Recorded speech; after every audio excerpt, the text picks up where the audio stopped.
दिवाळीच्या नंतर विधानसभेच्या निवडणुका लागतील असं वाटतंय. एवढ्यासाठीच बोललो कारण जोपर्यंत आचारसंहिता लागत नाही तोपर्यंत काही खात्री नाही. कारण स्थानिक स्वराज्य संस्थांच्या निवडणुका गेल्या आता काही ठिकाणी तर 4 वर्ष झाली नाही आहेत, 3 वर्ष झाली नाही आहेत, 2 वर्ष झाली नाही आहेत. पण साधारणपणे आत्ताच्या लोकसभेनंतर ह्या विधानसभेच्या निवडणुका लागतील दिवाळीनंतर असं वाटतंय. आणि त्या निवडणुकांच्या दृष्टिकोनातनं एकूणच उमेदवार आणि या सर्व गोष्टींची चाचपणी करण्यासाठीचा माझा हा दौरा आहे. ज्याचा पहिला टप्पा मराठवाडा झाला पूर्ण, आता विदर्भाचा हा टप्पा माझा पूर्ण होईल, उद्या पूर्ण होईल तो. आणि त्याप्रमाणे मी काही ठिकाणी मी उमेदवार देखील जाहीर केले आणि अजून काही जसे जसे पुढच्या टप्प्यामध्ये एक वेगवेगळ्या ठिकाणचे उमेदवार मी जाहीर करत जाईन. त्याच्यामुळे आता नाव यू शूट.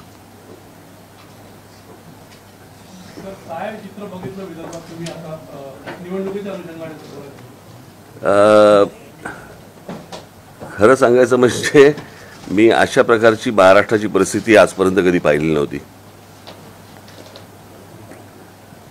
माझ्या गुढीपाडव्याच्या मेळाव्यामध्ये मी सांगितलं होतं की जशा अशा निवडणुका जवळ येतील तशा तशा युती असो, आघाडी असो, काही असो,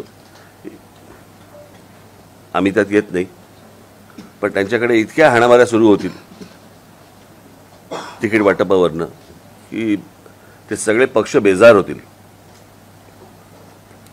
त्याची एक झलक मला असं वाटतं आपण लोकसभेच्या वेळेला थोडीशी पाहिली सगळ्यांनी. पण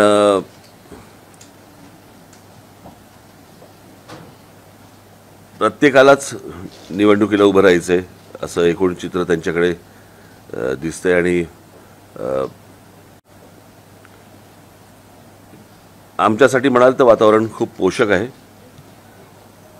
गेल्या 5 वर्षामध्ये साधारणपणे महाराष्ट्रामध्ये ज्या प्रकारचा राजकीय खेळ झाला त्या सगळ्या गोष्टीला लोक कंटाळलेले आहेत. म्हणजे मी तुम्हाला थोडंसं अजून विस्तृत पद्धतीने मी तुम्हाला सांगतो. म्हणजे लोकसभेच्या निवडणुका झाल्या. या लोकसभेच्या निवडणुका झाल्यानंतर मला असं वाटतं इथे पत्रकार फार कमी दिसतात मला या साईडला. नाही आहेत पण मेन स्ट्रीम काय असतं म्हणजे फ्रीलान्सर आहेत. ज्या प्रकारचं मतदान झालं आणि आघाडीला काय ते उद्धव ठाकरे, शरद पवार आणि या सगळ्या काँग्रेसला ज्या प्रकारचं मतदान झालं ते मतदान आपण नीट समजून घेतलं पाहिजे. आणि तुम्ही समजून घेतलेलं असणारच अर्थात. पण मी परत मूळ विधानसभेकडे येण्यासाठी आपल्याला थोडंसं सांगतो. त्यावेळेला या देशातल्या संपूर्णपणे एक गठ्ठा मुस्लिम समाजाने भारतीय जनता पक्षाच्या विरोधात, खास करून मोदी आणि शहा यांच्या विरोधात मतदान केलं. तसंच भारतीय जनता पक्षाच्या काही लोकांनी अबकी बार काय 400 पार याच्यावरनं संविधान बदलणार असे त्यांच्याच लोकांनी स्टेटमेंट केल्यानंतर त्या प्रकारचं वातावरण तयार झालं. त्याच्यामुळे या देशातल्या जवळपास एक गठ्ठा दलित समाजाने, बांधवांनी, भगिनींनी, त्यांनी सगळ्यांनी मोदी आणि शहांच्या विरोधात मतदान केलं. ते anti Modi, anti Shah voting होतं. ते काही उद्धव ठाकरे आणि शरद पवारांच्या प्रेमाखातर झालेलं मतदान नव्हतं. त्याच्यामुळे ती जी वाफ होती ती वाफ लोकसभेला निघाली. आता विधानसभेची जी निवडणूक आहे या विधानसभेच्या निवडणुकीला गेल्या 5 वर्षामध्ये या लोकांनी जे राजकारण केलं महाराष्ट्रात, ज्याला आपण गलिच्छ राजकारण म्हणू, ते राजकारण लोक विसरलेले नाहीत, विसरणारही नाहीत. ज्याला आपण मतदारांशी प्रतारणा करणं म्हणतो आपण, ती प्रतारणा या महाराष्ट्रामध्ये झाली. आणि ज्या प्रकारचा चिखल महाराष्ट्रामध्ये झाला तो मला नाही वाटत यापूर्वी कधी गेल्या 50-60 वर्षामध्ये महाराष्ट्रातल्या मतदारांनी कधी बघितला असेल किंवा विचार केला असेल की आपल्या महाराष्ट्रामध्ये अशा प्रकारची गोष्ट होऊ शकते. आणि त्याच्यामुळे मतदार ही गोष्ट विसरलेली नाहीयेत आणि त्या गोष्टींचा राग ते येणाऱ्या विधानसभेच्या निवडणुकीला निश्चित काढतील. हे मला ज्या मी फिरतोय, ऐकतोय, बघतोय, वाचतोय या सगळ्या गोष्टीतनं मला जे दिसतंय ते मी तुमच्यासमोर मांडलं.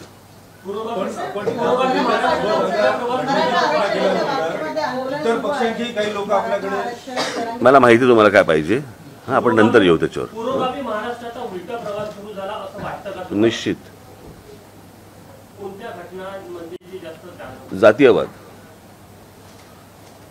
पहिली गोष्ट म्हणजे फोडाफोडीचं राजकारण. कळलं का? या सगळ्या गोष्टींना मी माझ्या जाहीर सभांमध्ये पण बोललो. या सगळ्या गोष्टींना कारणीभूत हे फक्त एकटे शरद पवार आहेत. कारण या शरद पवारांनी या गोष्टींची सुरुवात महाराष्ट्रामध्ये केली. म्हणजे जेव्हा पुलोत्स्थापन झालं तेव्हापासून जर समजा आपण बघितलं तर तेव्हापासून म्हणजे 78ला पुलोत्स्थापन होणं, 78ला सरकार येणं, बरोबर. त्याच्यानंतर ते 80ला गेले. पुन्हा आल्यानंतर त्यांनी 91ला शिवसेनेचे आमदार फोडले, छगन भुजबळ वगैरे. पुन्हा फोडाफोडीचं राजकारण केलं. त्याच्यानंतर परत मग मला असं वाटतं पुढचं कोण होतं, अनेक अशी लोक जे फोडत गेले. मग गणेश नाईक फोडले, मग नारायण राणे गेले. या सगळ्या गोष्टी, हे सगळं राजकारण शरद पवारांनी सुरू केलं महाराष्ट्रामध्ये. आणि त्याच्यानंतर जातीचं विष देखील त्यांनीच घालवलं.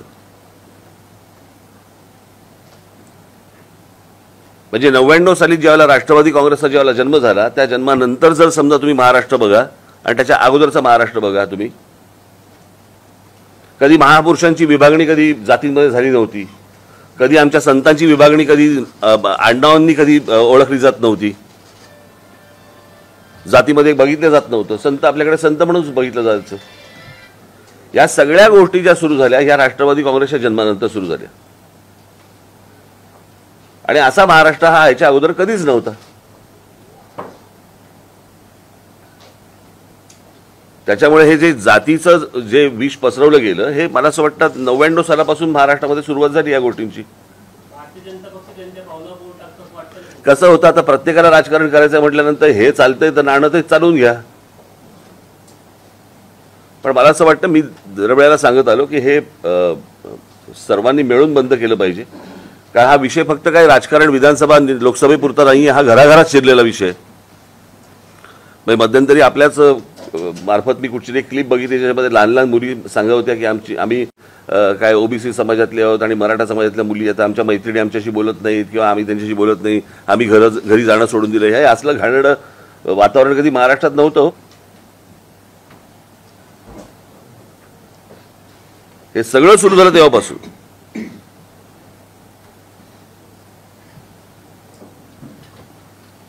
बोला. मी बोलतो ना, तुम्हाला माहिती आहे तुम्हाला काय पाहिजे ते. कळलं का? मी मगाशी सांगितलं ना तुम्हाला. हां, तुम्हाला अपेक्षित जे काय आहे ना ते मी बोलीन त्याच्यावरती. हां, मी स्वतःहून तुम्हाला सांगेन ते मराठा आरक्षणाचा विचार म्हणून. मला हे जे आहे ना हे, कळलं का? ह्यामुळे सत्यानाश झालाय सगळा. ज्या मराठवाड्यामध्ये मी गेलो तिथे आग लावणारे पत्रकार होते आणि त्या पत्रकारांनी काय काय गोष्टी घेतल्या होत्या हेही मी जाहीर केल्या होत्या त्याच्यात. त्याच्यामुळे हे शांत व्हावं याच्यासाठी कोणी प्रयत्न नाही करत आहेत. अजून आग कशी लागेल याच्यासाठीच जास्ती प्रयत्न सुरू आहेत. एकच मिनिट थांबतात, त्यांना काहीतरी प्रश्न विचारायचे. माझी मान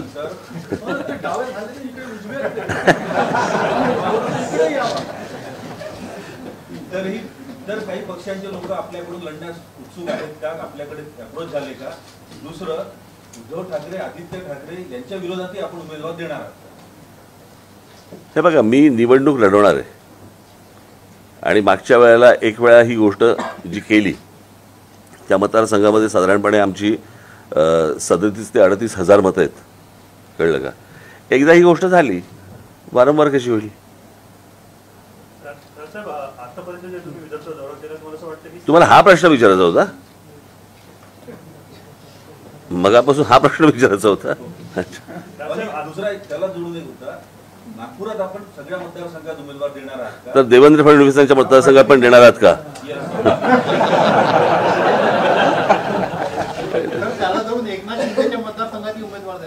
सगळ्या मतदारसंघांमध्ये उमेदवार देणार.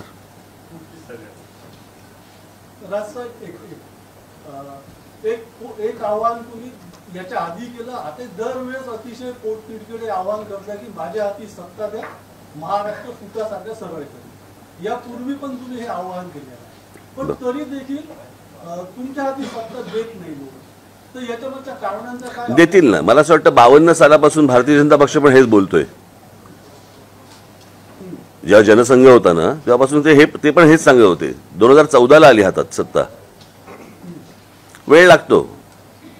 तर ही लोकसभेची वाफ आहे, त्याचा फायदा होईल असं वाटतं तुम्हाला विधानसभेत? ती संपली ना, आता गेली ना हवेत. आता विषय विधानसभेचा आहे ना. हो, तर तुम्ही म्हटलं ना की लोकसभेची वाफ निघेल, आता विधानसभेत निघेल, याचा फायदा होईल का तुम्हाला? निघाली असं म्हणालो मी. मला बरोबर बोलतो ना मी. मी निघाली असं म्हणालो मी. साहेब, महायुतीला असं वाटतं की लाडकी बहीण योजनेचा त्यांना खूप फायदा होणार आहे. आपलं आकलन काय आहे याच्याबद्दल? लोक खूप हुशार आहेत. कळलं का? असे जर पैसे मिळत असतील तर नक्की घेतील, पण याचा अर्थ ते मतदान करतील असं होत नाही ना. म्हणजे मला अजूनही आठवतंय की त्या कोणीतरी मला सांगितलेलं, मी प्रत्यक्ष काय ते चित्र पाहिलेलं नाहीये, पण कोल्हापूरमध्ये म्हणे दरवाजावरती पिशवी लावली जाते आणि जेवढे मतदार असतात तेवढे पैसे ठेवले जातात. तर तिकडे 3-4 पिशव्या लागलेल्या असतात उमेदवारांच्या. आता कसं कळणार कोणी कोणाला मतदान केलं? तर त्याच्यामुळे महाराष्ट्रात बालिकांवर अत्याचारचे प्रकार वाढलेले त्या संदर्भात मला हा विषय बोलायचाच होता. मला समजलं नाही. आता ती बदलापूरची जी घटना आहे, आमच्या पक्षातल्या महिला सेनेने ती घटना बाहेर उघड केली आणि बाहेर आली. पण ती एक घटना आपल्याकडे झाल्यानंतर त्याच्यानंतर फटाक्याची माळ कशी काय लागते हे मला अजूनपर्यंत कळलेलं नाही. आणि खरं बघायला गेलं तर तुमच्यासाठीची ही रोजची बातमी असायला पाहिजे. म्हणून मी आता काही आकडेवारी आणली, वाचून दाखवू.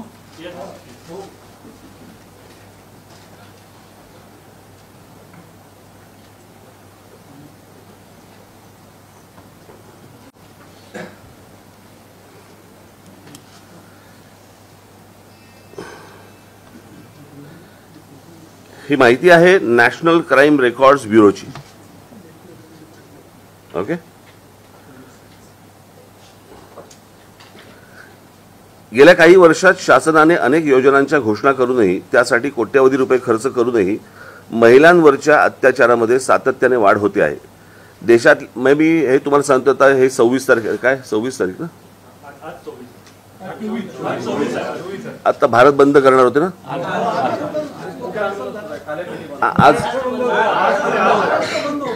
आज हा महाराष्ट्र बंद केले होतं. तर ज्यांनी हाक दिली ना त्यांच्यासाठी पण आहे आणि अत्याचारांसाठी पण आहे. महिलांवरती अत्याचारामध्ये सातत्याने वाढ होते आहे. देशातल्या सर्वात प्रगत राज्याची राजधानी मुंबईमध्येही आज महिला आणि मुलींना सुरक्षित वाटत नाही. आकडेवारी इतकी वाढते आहे की आपल्या राज्याची तुलना ही सतत उत्तर प्रदेश आणि बिहारशी केली जात आहे. 2023-24च्या आकडेवारीनुसार राज्यात महिला तरुणींचा विनयभंग आणि छेडछाडीचे सर्वाधिक गुन्हे मुंबईत नोंदवले गेले आहेत. त्यापाठोपाठ पुणे आणि नागपूर शहराचा क्रमांक आहे. यामध्ये समाज माध्यमांवरून होणाऱ्या प्रकरणांचाही समावेश आहे. आता इथे खाली त्यांनी डेटा दिलेला आहे. महाराष्ट्रात महिलांवर होणाऱ्या अत्याचाराचा वाढता आलेख. अत्याचार कोणकोणते? तर बलात्कार, अपहरण, हुंडाबळी, नातलगांकडून होणारे अत्याचार, विनयभंग, लैंगिक अत्याचार, ट्रॅफिकिंग म्हणजे अनैतिक व्यापार आणि इतर. याच्यामध्ये 2017 या वर्षात महाराष्ट्रामध्ये 4320 बलात्कार झालेत. 2018 मध्ये 4974 बलात्कार झालेत. 2019 5412 बलात्कार झालेले आहेत.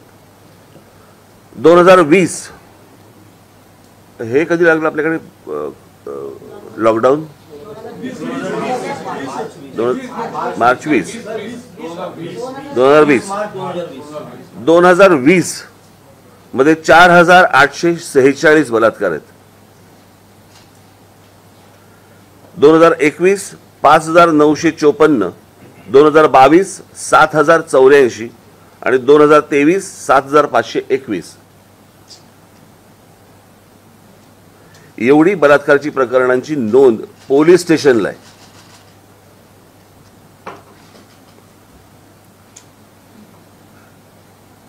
एक खालची आकडेवारी तुम्हाला पाहिजे असेल मी तुम्हाला देतो मी सगळ्यांना, तुम्ही द्या पुढे. महाराष्ट्रातल्या या आकडेवारीनुसार इथे दर तासाला एक गंभीर गुन्हा नोंदवला जातो. अर्थात हे झाले केवळ नोंद झालेले गुन्हे, नोंद न करता आलेले गुन्हे यापेक्षा खूप जास्त असतील. नॅशनल क्राईम रेकॉर्डच्या ब्युरोच्या नुसार 2022च्या नुसार आकडेवारीनुसार महाराष्ट्रात उत्तर प्रदेशच्या खालोखाल महिलांवरील अत्याचाराची प्रकरणे समोर आली आहेत. महाराष्ट्रात 2019 ते 2021 या कालावधीत 18 वर्षे आणि त्याहूनही अधिक वयाच्या महिला बेपत्ता झाल्याची 1,0842 प्रकरणे आहेत.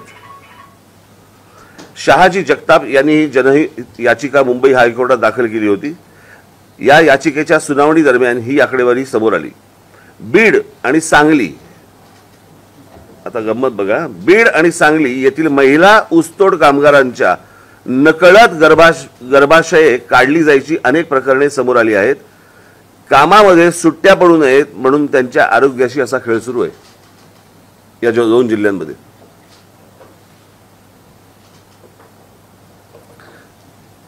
आत्ता मला असं वाटतं की तुम्ही हे आज जे रोज एक प्रकरण येते तर रोज काय तासाला यायला पाहिजे ना.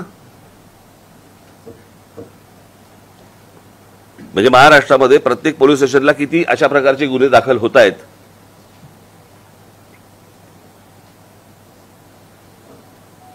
आणि मला फक्त एवढंच म्हणायचंय की जे इतके दिवस दाखवले जात नव्हते, हे आता एक बदलापूरचं प्रकरण आलं, अत्यंत दुर्दैवी, या ठेचलेच पाहिजे लोकांना. आणि ह्याचं कारण आपल्याकडे अजून कठोर शासन किंवा कठोर कायदा या बाबतीत होत नाही म्हणून. मग आता साधी गोष्ट आपण बघूया, त्या कोण ते दिल्लीत प्रकरण झालं होते, निर्भया प्रकरण. त्या निर्भया प्रकरणामध्ये त्या लोकांना कोण कळले, कशा प्रकारचा बलात्कार झाला हेही कळलं, किती निघून प्रकारे झाला, त्याला फाशी कधी झाली, किती वर्षांनी झाली. आता एवढा जर समजा एका केसला जर डिले होत असेल, यांचं काय करायचं मला जरा सांगा.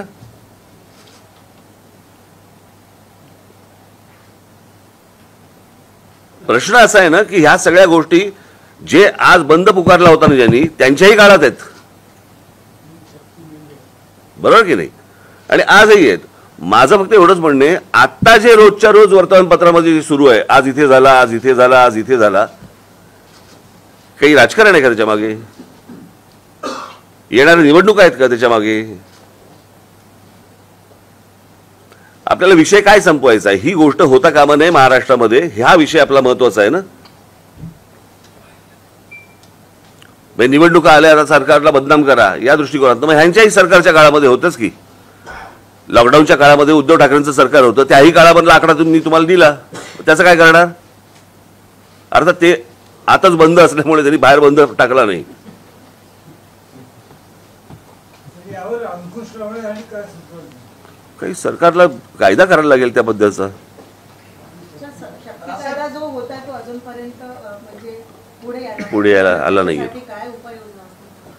काय उपाययोजना म्हणजे ह्या केंद्राने केल्या पाहिजेत ना तातडीने. काल तुम्ही बोलले होते भाषणामध्ये की राज्यामध्ये कायदा नाही, पण माझ्या हातात सत्ता द्या तर मी सगळं साफ करून दाखवेल. तर नेमकं कशा प्रकारे मला सांगा, साधी गोष्ट आहे ना, जर त्या गोष्टी आता एका महिला कॉन्स्टेबलने ती तक्रार नोंदवून घेतली नाही, बरोबर आहे, काय कारवाई झाली, पुढे काय होणार आहे त्याचं, पोलिसांना कोणत्या प्रकारच्या इन्स्ट्रक्शन्स दिल्या गेलेल्या आहेत. मी आता समजा तुमच्यासमोर ही आकडेवारी वाचली. माझं फक्त एवढंच म्हणणं आहे की पोलीस ज्या वेळेला इनिशिएटिव्ह घेतात, त्याच्यानंतर ज्यावेळेला तुमचे दबाव येतात आणि तुम्ही ज्यावेळेला सांगता की नाही इथे काही करू नको.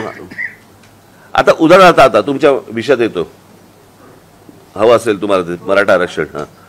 जरांगे पाटील ज्या वेळेला तिकडे बसले उपोषणाला, बरोबर आहे, तिकडे लाठीचार्ज झाला, बरोबर, कारवाई कोणावर झाली, पोलिसांनी. पोलिसांना सुचलं लाठीचार्ज करावा.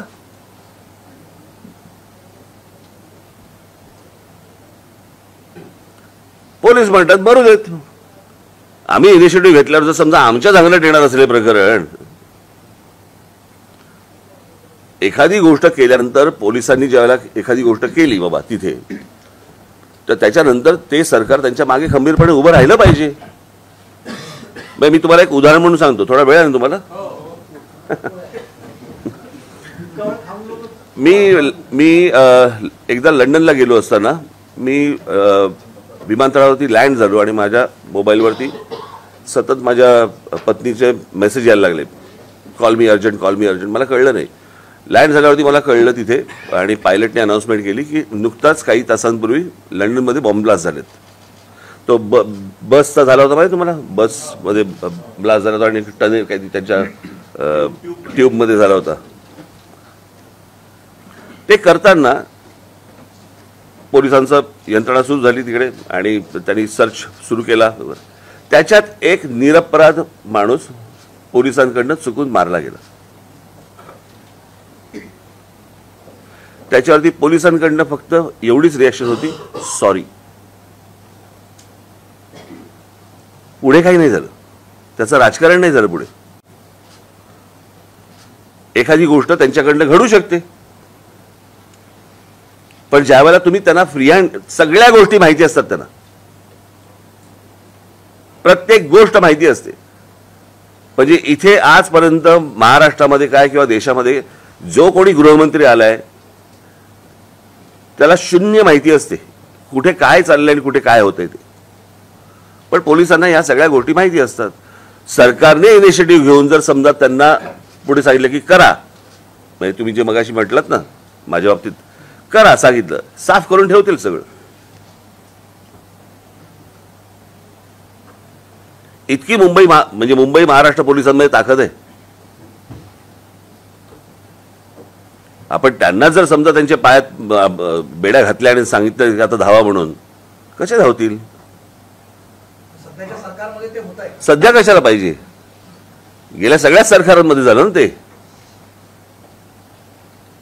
बोला कोण आता काय करायचं? हे घेऊन बसलेत ते आपल्या. काय करायचं त्यांचं? काय करायचं त्यांचं? आंदोलन जे करतात त्यांचा सपोर्ट मिळणार का मराठा आरक्षणावर? कोणाला सपोर्ट मिळणार? आपल्या युतीला, आपल्या मनसेला त्यांचा सपोर्ट मिळेल. काय म्हणून देतील ते? माझ्या संकल्पना सगळ्या वेगळ्या आहेत या बाबतीतल्या, ज्या माझ्या मांडून झालेल्या आहेत आणि त्या मी पब्लिकली मांडल्या आहेत, प्रेस कॉन्फरन्स घेऊन मांडलेल्या आहेत. त्या मला असं वाटतं तुमच्यापर्यंत आल्या असतील. वातावरण आहे, तुम्हाला वाटतं की मनसेची त्या लेवलला बांधणी आहे किंवा काही भागामध्ये आपल्याला गरज आहे आणखी मजबूत बांधणी करण्याची? आहेच ना, सगळेच जण हळूहळू पसरतात. अनेक भागांमध्ये महाराष्ट्र. नाही रे बाबा, मला हिंदी माझं, अरे नाही रे बाबा, नको. तुम्ही नेहमीच म्हटलंय की फ्री वाटपचं राजकारण तुम्ही करत नाही. मागच्या वेळी तुम्ही नागपूर तुम्ही म्हटलं की फ्री वीज, फ्री हे ते तुम्हाला पटत नाही, कमी दरात द्या पण फ्री नको द्या तुम्ही म्हटलं. माझा प्रश्न असा की आता लाडकी बहीण म्हणजे असे बरेच स्कीम चालले, जर तुमच्या हातात सत्ता आली तर तुमचा काय? नाही, मला असं वाटतं तुम्ही लोकांना अशा प्रकारे ढिले करून चालणार नाही. लोकांना कामाला लावा ना. लोक कामं मागतायत ना, फुकटचे पैसे नाही मागत आहेत. शेतकरी फुकटची वीज नाही मागत आहे, त्या विजेमध्ये खंड नको एवढंच तो मागतोय. तुम्ही पहिल्यांदा ह्या लोकांच्या मागण्या तर समजून घ्या. तुम्हाला बरं फ्री म्हणजे कोणाचं आहे? ते लोकांचं आहे. आता जे पैसे दिले जात आहे तो लोकांचा टॅक्स आहे ना.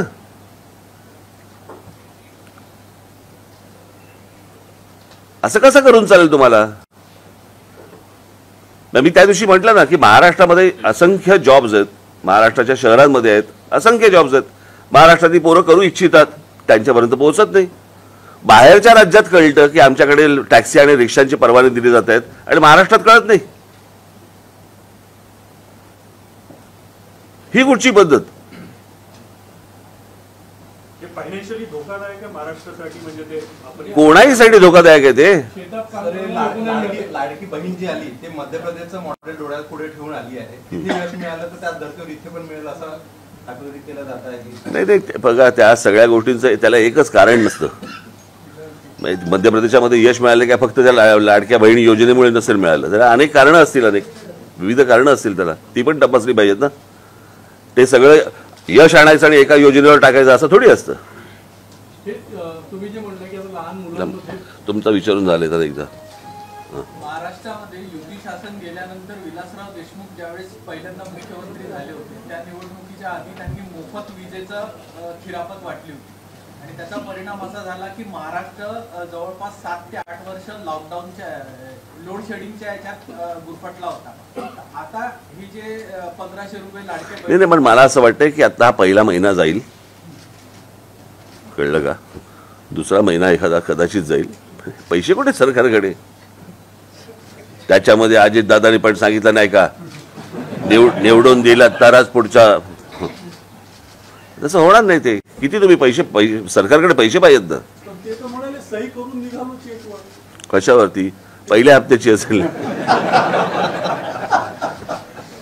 तर राष्ट्रात तुम्ही म्हणजे महायुतीची जी सभा झाली होती मोदींची आधी तुमचं नाटक झालं होतं, तर तुम्ही एक 5 मागण्या केल्या होत्या तुमच्याकडे प्रमुख म्हणजे त्या अभिजात दर्जापासून तर त्याच्या पाठपुराव्यासाठी काय म्हणजे अजून मी भेटणार आहे त्यांना. आता मी आता भेटणार जाऊन. मनसे विधानसभेच्या निवडणुकीमध्ये स्वतंत्र लढणार की मित्र पक्ष म्हणून कुणाला सोबत घेण्याचा विचार करता? स्वतंत्र साहेब इंडियत घ्या ना. नाही हो, नाही.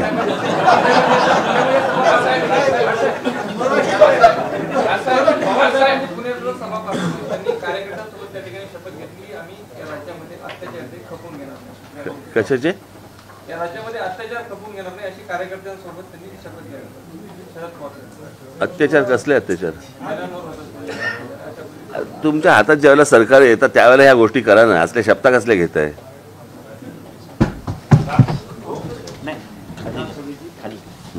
साहेब आपण म्हणाले की आता सध्या महायुती असो तर महाविकास आघाडी असो हे तुमचे संपले असतील तर गप्पा तरी मारा रे.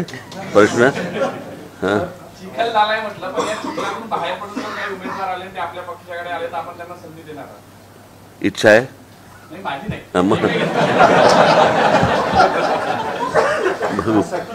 महाराष्ट्रात, विदर्भात, विशेषतः नागपुरामध्ये आपला महाराष्ट्र नवनिर्माण सेना अधिक मजबूत आणि बळकट व्हावी याकरता म्हणून आपण फार कमी येत असता. मात्र जे आपले जे मोठे जे अधिकारी आहेत त्यांचं वारंवार येणं हे कुठेतरी. मी तुम्हाला आत्ता माझ्या पदाधिकाऱ्यांशी बोलवत होती. एक गोष्ट तुम्हाला थोडक्यात सांगतो.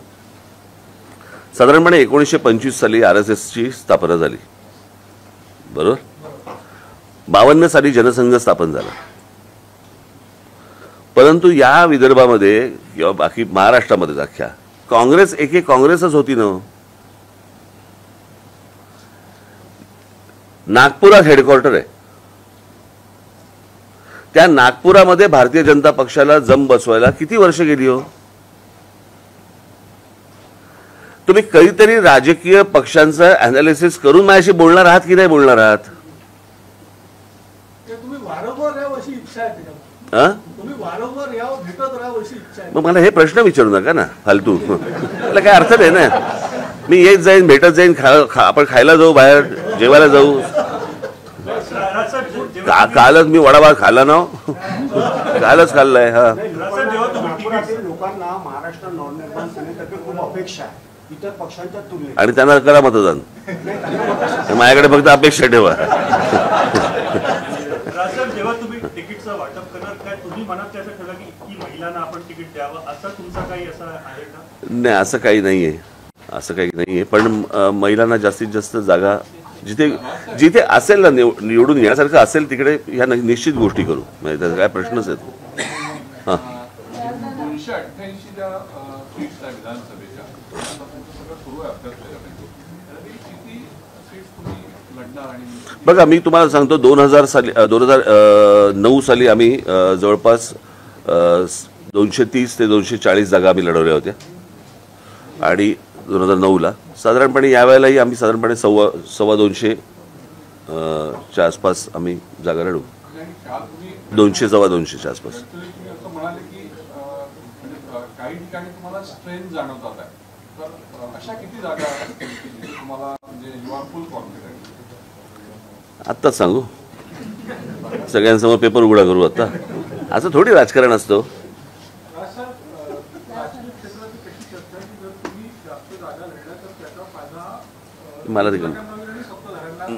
मला काही देणं घेणं नाही त्या गोष्टींची.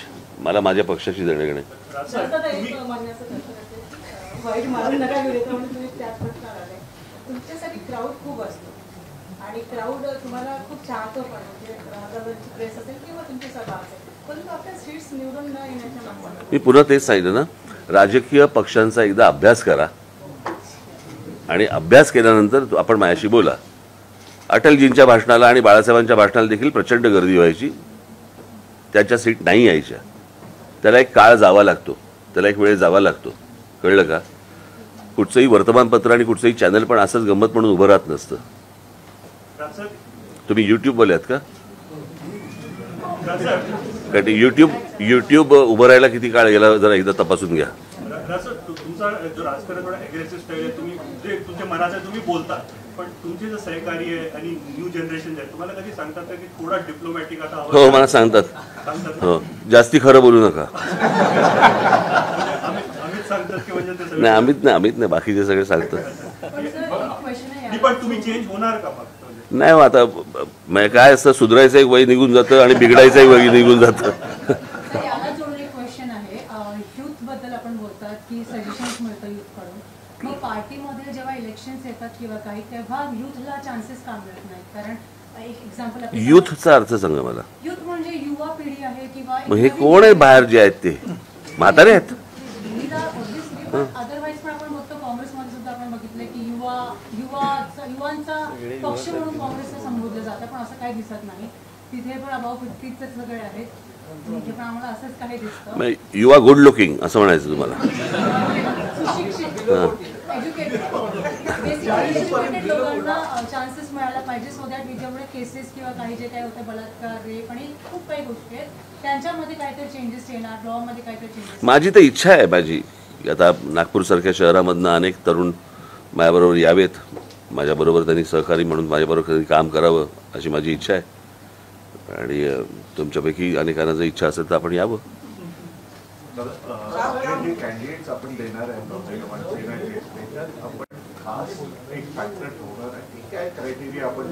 मी तुम्हाला एक गोष्ट सांगतो. आमच्या सगळ्या जिल्ह्यांमध्ये आम्ही आमचे पक्षाचे टीम्स पाठवलेले आहेत आणि ते ह्या गोष्टींचा ॲनालिसिस करून माझ्यासमोर आणले.